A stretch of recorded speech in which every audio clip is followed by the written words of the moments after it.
রাজ্যপাল ইন্দ্রসেনা রেড্ডি নাল্লু রাজধানী নন্দননগর স্থিত এফসিআইয়ের গোডাউন পরিদর্শনে যান। রাজ্যপালকে পুষ্পস্তবক দিয়ে বরণ করে নেন এফসিআইয়ের কর্মকর্তারা।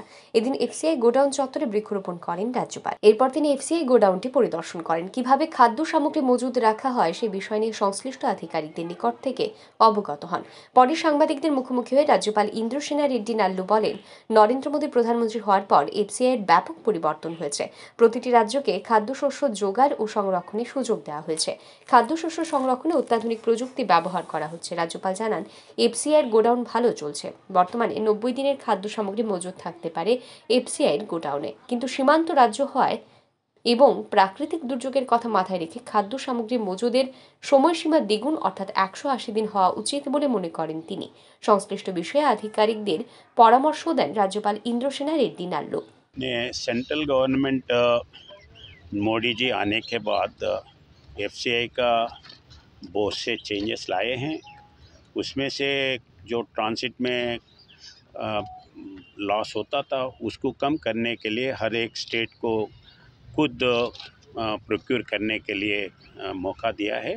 उससे ये हो रहा है और ये जो सिस्टम है लेटेस्ट सिस्टम्स तो धीरे धीरे से आ रहा है और आगे रहने के लाने के लिए मैं सुझाव दिया हूँ। जैसा लेबर ट्रांसिट है तो वो बैग्स वगैरह करने के लिए मैकेनाइजेशन होना है। उसके लिए जो अभी वो थोड़ा पुराना वैसे दिखा है उसको चेंज करने के लिए बोला हूँ। और गोडाउन्स अच्छा है और इसको स्टेट्स त्रिपुरा वैसे नॉर्थ ईस्टर्न स्टेट्स बॉर्डर में हैं, इसलिए जो स्टॉक अभी है कम एसेंशियल कमोडिटीज़ गेहूँ हो, राइस हो, सॉल्ट हो, ये सब 90 डेज़ के लिए अभी सिस्टम है।